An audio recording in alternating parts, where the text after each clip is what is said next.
former British colony between Brazil, Venezuela, and Suriname. It is the only English-speaking country in South America. The indigenous tribes of Guyana call it the land of many waters in their native language. It's rich in biodiversity as well as minerals, and in the last decade, some 11 billion barrels of oil has been found, which is the most significant discovery of its kind in recent years. But as the world is moving towards greener economies, is it fair for countries like Guyana, struggling to overcome poverty and attract foreign investment, not to benefit from its newly found riches? In the next half hour, we'll hear what the country's president, the first Muslim to hold office, has to say about that. Guyanese President Irfaan Ali talks to Al Jazeera. Irfaan Ali, President of Guyana, thank you for talking to Al Jazeera. Thank you very much. I'm very pleased to be here. Let's start by talking about oil, the big topic these days here in Guyana. In 2015, when this big offshore oil deposit was discovered, what did you think?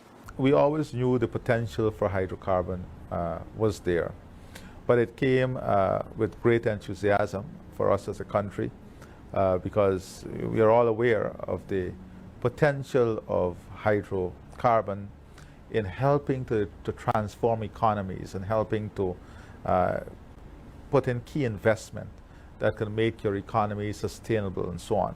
But when the oil was discovered, did you think, wow, this is finally the lucrative opportunity we've been waiting for? To answer your question in short, it was not, oh wow, the heavens has opened up upon us. No, no, no, no. It was, here it is that we now have an opportunity to have much needed revenues to push the macro agenda, the master plan of our country, to accelerate it and to bring prosperity to all the homes of our people. That was my thought. And those reserves are huge. Last estimate I read was something like 11 billion barrels of oil. There are plans to produce 1 million barrels a day by, I believe it's 2027. When a country gets this kind of resource, sometimes they nationalize it. I suspect you didn't do that because of the time and expertise that would have been involved, but couldn't you explain to me why that wouldn't have been advantageous, might have given you more control, right? First of all, for us, it is not about control. It is about having the best possible outcome for the country and the people. We don't believe that, looking at best practices, that we should move into a state control sector. We believe that the best formula is one in which the government seek to have the best possible policies, agreements in place that will give the country and its people the greatest benefit, that will bring prosperity to every home. In our case, we have made it very clear that we are focusing on diversifying the economy, positioning Guyana as a leader in the region, if not the leader in food production. That is investment in the food production system, investment in infrastructure, opening up of new lands for food production, the buying of technology to ensure that you have resilience and sustainability, then positioning Guyana to be a leader in energy, not only fossil fuel, because we have tremendous potential in renewables, whether it's solar, hydro, tremendous potential in hydro, and then natural gas. So one of the things that has always been a hindrance to us here for manufacturing, industrial development, agro-processing is the cost of energy. With natural gas and the new project that we've announced, we'll be able to cut energy costs by 50%. That will take us from being one of the highest energy capital in the region to among the lowest energy capital. So no doubt, that will bring a lot of manufacturing, agro-processing, and industrial opportunities to us. So you're making a lot of investments. Is that through direct government spending? Are you assisting industry? How does that work exactly? So it's a mix. A lot of it has to do with government policies and programming of resources through the budget. So the direction in which the economy is going and the direction in which the country is going is supported by government expenditure to build infrastructure, to build the sectors, to open up the sectors.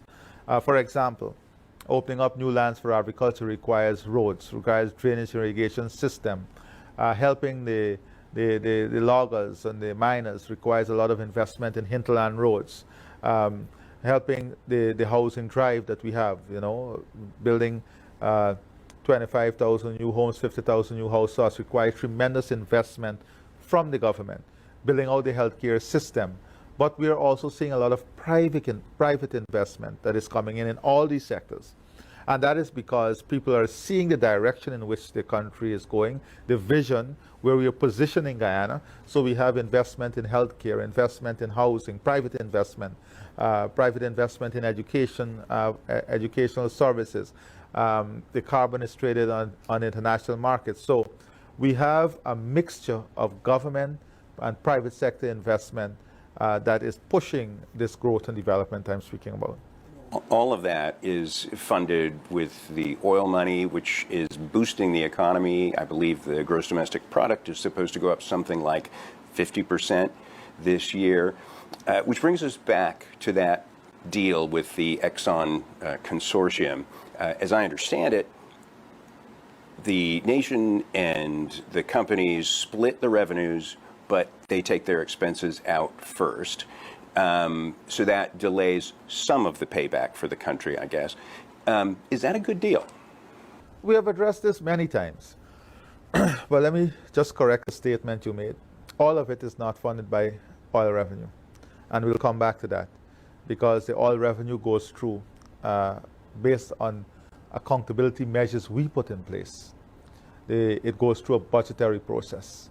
So it passes through the parliamentary process. What we sought to do was to ensure that we extract maximum benefit from the implementation of that contract. And we have made it very clear, acknowledging that the contract the last government signed was not the best contract for Guyana. Acknowledging that, we have already committed to ensuring that future production sharing agreements are far different from that. I'm sure you've heard skepticism about how this will go about. We talked to a gentleman from the Transparency Institute earlier today, and he said if you talk to the average Guyanese on the street, many of them would say they're not feeling the benefits of this money, and they're not sure that in the future they will.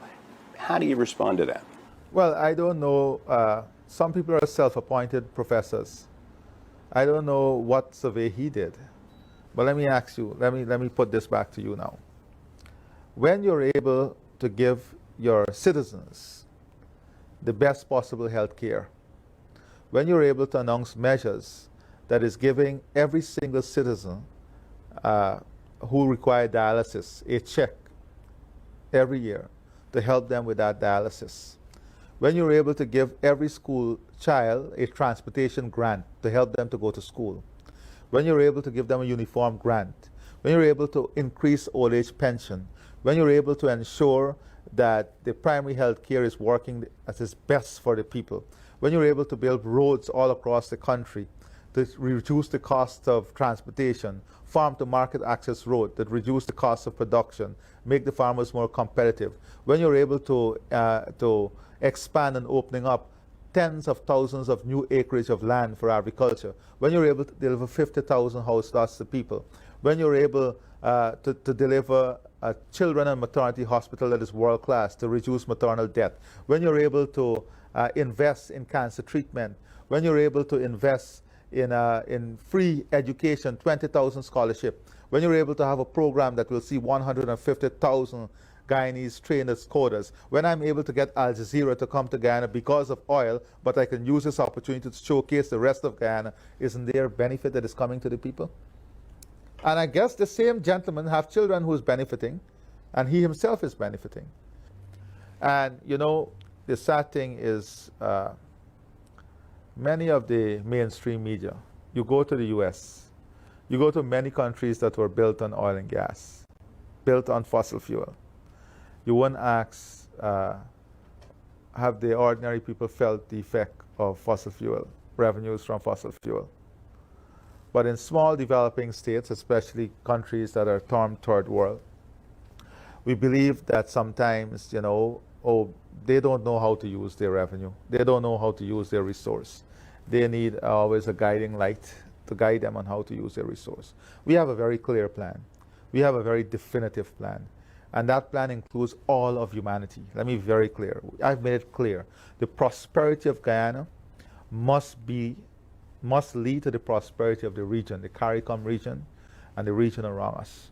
We want to contribute positively to humanity. That is why we have the lowest deforestation rate in the world. We could have done like many countries, cleaned the forest up a long time ago. That is why we are pursuing a low-carbon development strategy 2030. That is why I'm not telling you that we're going to bring fossil fuel on shore and generate all our energy. We are working on a hydro plant. And for someone to say they don't understand how this is translating to the benefit is someone who is actually naive or someone who does not want to acknowledge the transformation that is taking place. And sometimes you have to understand it is politically driven. Small societies like these, you have many actors who shelter under the umbrella of independence but are very politically charged and politically driven. And I'm very frank speaker, so I'll tell you that. Let me move to the issue as we speak about the guide from transparency. When we came into government, there was an $80 million US signing bonus that the country knew nothing about. It was signed by the last government.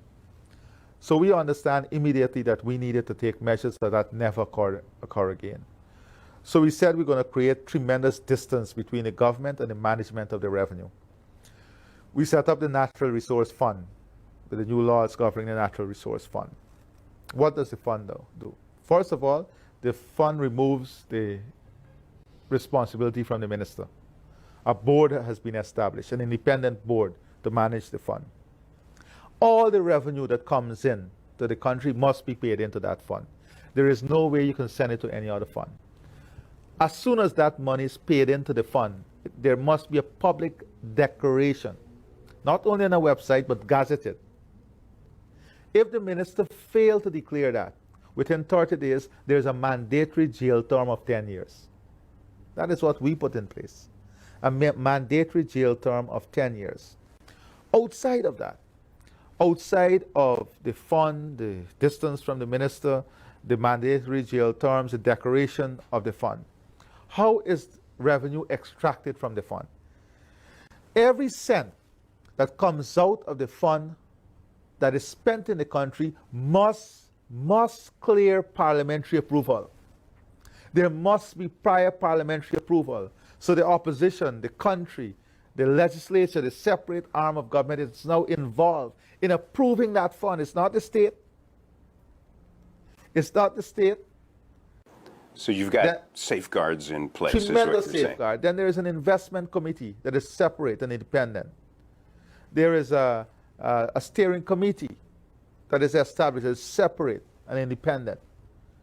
All of these safeguards are there because we understand we do not want to be another example of a badly managed oil and gas sector. We want to be one of the examples that people can point to with pride. That is why we have put all this system in place. And that brings me to, I think, where all of these questions come from is the resource curse that other countries have experienced when they have come into natural resources, and those resources haven't always been distributed throughout society. They haven't always improved the culture and the economy of countries for everybody in the country. So how do you avoid that? And I'll bring up an example. Trinidad and Tobago has been criticized for its oil development, leaving environmental catastrophe, not really distributing the money around the country. How do you avoid those kinds of examples? Is it simply these safeguards, or isn't it also those choices you make about where to invest? That's right. So it's not, first of all, I addressed this issue before. I don't like people saying it's a resource curse. Because if you have a resource, you're saying it's a curse. And if you don't have a resource, you're saying it's a curse too. It is always, we must be frank enough to say it has been a management and people curse. Because it is bad management and decisions that are made by people that has made this resource become a negative instead of a positive. That is why we are very careful in what we are going to do as a country. And one of the obstacles you face here is the relationship with Venezuela. Venezuela disputes some territory. It's harassed fishermen, seized oil vessels, and there is the prospect of a dispute over oil offshore. How big of a problem for you is that? Well, first of all, we take every matter seriously. There is a controversy. We have gone to the ICJ. The matter is before the ICJ. We are very clear on where our borders are, very, very clear. I mean, there's a map somewhere here that depicts the map of Guyana and where our borders are. So we are very clear on where our borders are. But we respect international law. We respect the value system of international law. That is why we went to the ICJ. The first aspect of the case was jurisdiction. The court has already ruled that they have jurisdiction. We have encouraged Venezuela to participate. We continue to encourage Venezuela to participate fully in the ICJ and to respect the outcome of the ICJ. And all this oil we've been talking about doesn't include two finds that Exxon announced. That is the Sailfin 1 and Yarrow 1 wells offshore. Tell me about that. What do you know? Is there a lot of oil out there? Well, it is clear that there is a lot of oil in our offshore blocks. I anticipate that our discoveries will become more frequent and our reserve will grow, will continue to grow. But outside of oil, there is also the potential for gas. And there are some fields that are that have high gas potential. So we are looking now also at a national gas strategy, because this will become an important part of the energy mix, energy transition and investment that we're looking at in the future. Right now, about, correct me if I'm wrong, 40% of Guyanese live in poverty. Is that about right? You have this opportunity now with the growing oil wealth, the growing GDP. What do you hope to do with those numbers in the next several years? Well, it's less than 40%. Well, let me say this. One of the important things that we must do is to improve disposable income at every household, to give people access to basic facilities, water, electricity, food, and those things we have put in place. We understand what it takes to manage a country without resources. So we more than understand the responsibility that comes with managing a country with resource, with this opportunity to transform the lives of every single person. So you think you can make a dent in those poverty numbers? I'm saying to you, look at the latest report, the gender gap report that came out last year. You will see the magnificent improvement of Guyana. We move, I think, we've improved by more than 35 places or more, the gender gap report. Look at the number, look at our enrollment rate, right? So I'm saying not only will we put a dent in that, a significant dent into that, but we are creating and moving in a direction in which more people will move to a position in which not only basic poverty level is addressed, but the issue of empowerment, disposable income is addressed to the extent that more persons will be graduating to the middle class. Are there lessons for other countries that you've already learned in this process? You've got neighbors like Suriname, which will be developing its own oil reserves. Have you had any cautionary tales? Well, one of the things that we have learned very early is that there must be a lot of public education. There must be a critical involvement in local stakeholders. And we have passed the local content legislation. But I think very early on in this process, the local stakeholders and local content has to be mainstream into everything we do. Because you will end up in a situation where basic services that nationals can provide are provided by external for like rental of vehicles, simple services. So the involvement of local content and local stakeholders is critical to this path, or this evolution, if you want to put it that way. Well, as you are developing these massive oil reserves, which would make you an international powerhouse when it comes to oil exports, across the globe, because of carbon, for other reasons, the world is trying to move away from oil. Do you feel at all like you're in a race against time here to exploit what you have as the world transitions to other energy sources? There's a reality facing us. We are aware of that reality. That is why we have to make the best use of what we have in the quickest possible time.